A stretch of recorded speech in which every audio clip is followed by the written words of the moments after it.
What's up, my name is Devin, I also go by Infinite or Powered by Infinite, and today I'm going to be showing y'all how me, J Cactus, and Mike G Beats fused UK hood trap and hype West Coast beats together.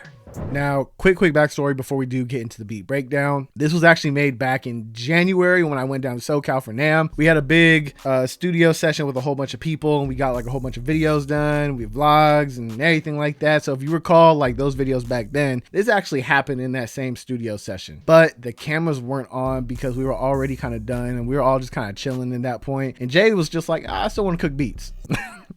So he started cooking something up, and everybody was like, hold up, this is kind of tough. So once we realized it was tough, I got up, I'm like, me too, I'm gonna cook up too. So I was like, hey, what if we take this, we fuse it with West Coast, and we do a little transition, a little beat change and everything. And then that's how this whole thing came together. So with that being said, let's get over to J Cactus. He's gonna break down the hood trap section. Yo, what's good people, it's J Cactus, and I'm gonna be breaking down the hood trap part of a beat that me and Infinite made. Let me just play you the beat and then I'll break everything down.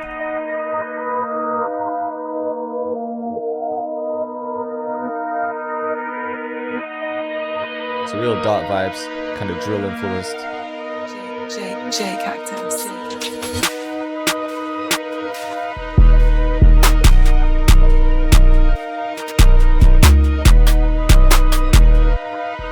We've got a few more sounds coming in here.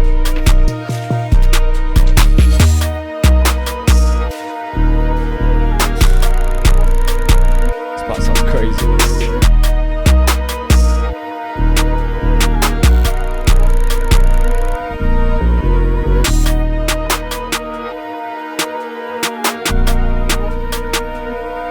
Got a little bit of a breakdown on his West Coast part here.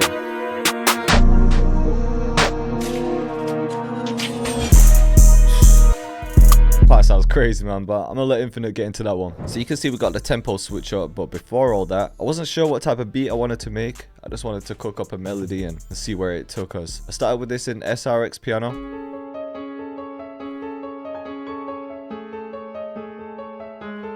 Kinda simple, repetitive pattern. We could have flipped this into a Detroit beat or something. I think I started at a different BPM as well and then switched it for hood trap, but that's what it sounded like. Next up, I pulled up this pad from Expand. Just wanted something dark to layer it with.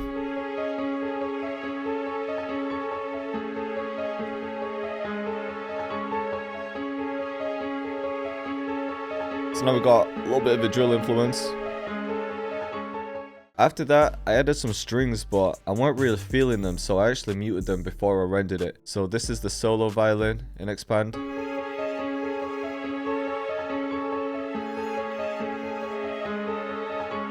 So they weren't too bad. The BPM was actually a bit slower than that, but I rendered that out. I always like to render my melodies because I want to see what else I can make out of it. Sometimes I don't like my melodies to sound like they're straight from a VST, and the best way to avoid that is by turning it to audio, because then you can repitch it a bit easier. You can repitch MIDI obviously, but you don't get the same artifacts that you get when you actually shift the pitch of an audio file. So I pitched it up 3, I reversed it, chopped it, but then I also increased the time. I just made it twice as fast.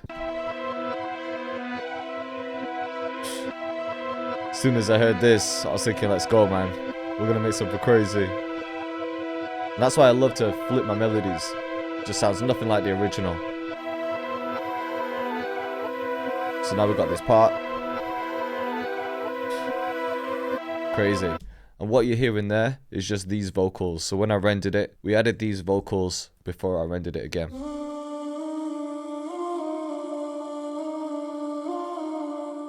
So that just made a nice second section. One last thing I did before we added drums was I rendered this chop out again just to kind of keep things tidy, and then we had this file, but then I copied this one, made it unique, and with this one I pitched it up an octave just to match the key of the first one. And for the mixing, just some pancake and some reverb to wash it out, and this just gives it some nice high-end texture. It's a process I use quite a lot. Just sounds crazy. Like when you listen to that, you're thinking, what VST have you used for that? It just sounds wild.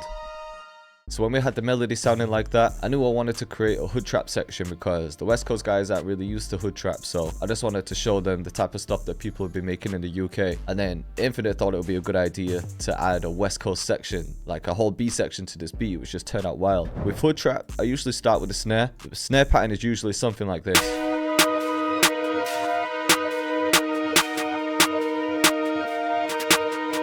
And if you look on that snare, just for a little bit of bounce, I just added some delay. Feedback level at 6, time set to 2, ping pong mode, and I increased the panning a bit. You heard some effects there. I just like to add a few effects to create some atmosphere. So you can hear these two, or this one fill, just going up with the riser.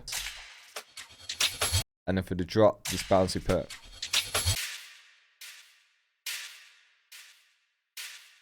So that's the sound that I'd usually use in Jersey beats, but it just worked for this one. And then I added a drill fill, but faded it up. Little effects like that just add so much to the atmosphere of the beat. So that really got the groove going. After this snare, we added the main snare, which is this one. So this is like a drill pattern, but it just worked for this type of beat. Next up with the open hats, again just to create a bit of atmosphere and bounce.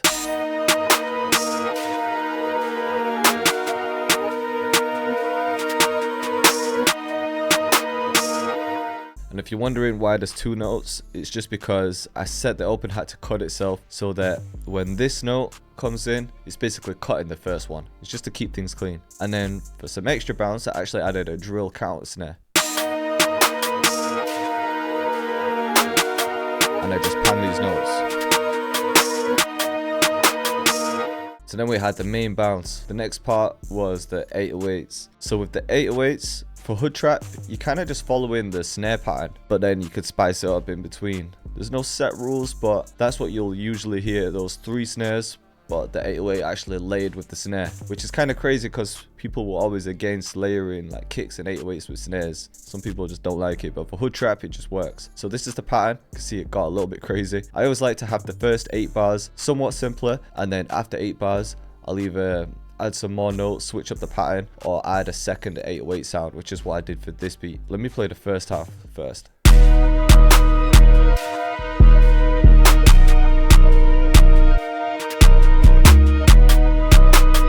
Here it's somewhat simple.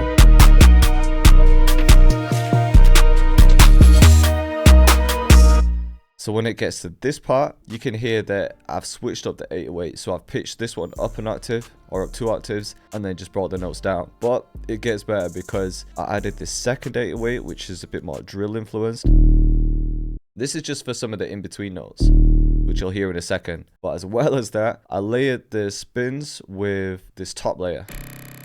This is a technique I've been using a lot in my beats recently, where I'll find some cool texture and actually layer it with an 808, because this makes your 808s just fucking cut through speakers so much more. Like, you'll hear it in a second. I only used it for a few notes as well. That's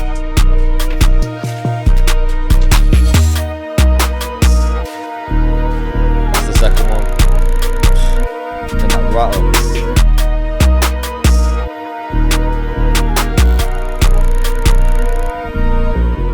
So as soon as we had that, I just added one more snare at the end here.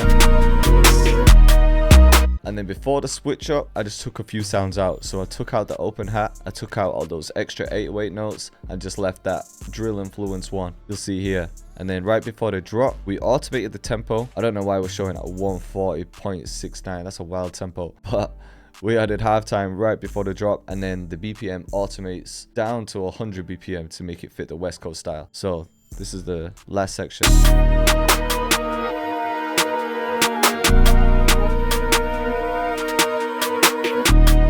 we got halftime.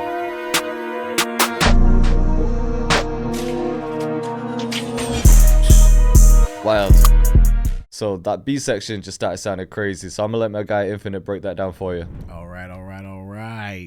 Let's get on with the transition and the West Coast part. We got the melody that Jay did right here, and I actually ended up keeping that melody right here for the West Coast section, just because when you're doing beat switches, you need to have a couple things that are still the same from the first part to the second part. So I thought the melody was like malleable. Is that the word? I don't know. I felt like it was versatile enough to do the hood trap and the West Coast section, so I kept that part. And I think that's the only thing I kept from the hood trap section. We really just changed up the drums and the speed.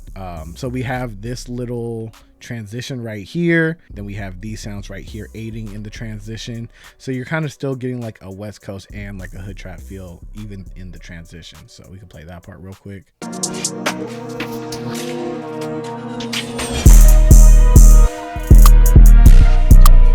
Now, even though my memory is hazy, we can probably look at these and figure out who did what. I'm pretty sure everything I did was the things that say prop by Infinite, and then all the stuff that Mike G did was the stuff that says like call me Johnny. I could be wrong. I don't really remember, for being honest, because I remember I set up something and then I hit Mike G. I'm like, yo, you trying to sauce this up and just make it really crazy? And you're like, yeah. So we got, you know, one of my favorite open hats I've ever put in one of my kits, the Enigma one.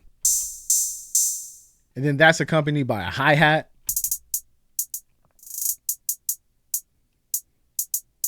Okay, I'll tell you right now, I 100% did these hi-hats because I love doing the roll right here, and then the little triplet thing. That is a specific Infinite combo that I love rinsing. You know what? Since my memory is hazy, I'm just gonna say me and Mike G, or we, did this part because I don't remember who did what. Next, we got the 808. As you can see, it's kind of crazy. If my memory serves me right, I probably laid down like a very simple 808 pattern just to get the vibe there. And then when I asked Mike G to sauce everything up, he kind of like did all the other delete do's and stuff like that.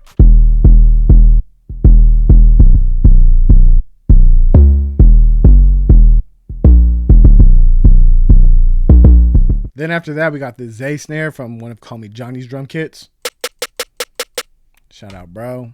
Mike G does not put any... Okay, Mike G did this stuff because I always put my stuff on mixer channels. This motherfucker did not put anything on the mixer channels, bro.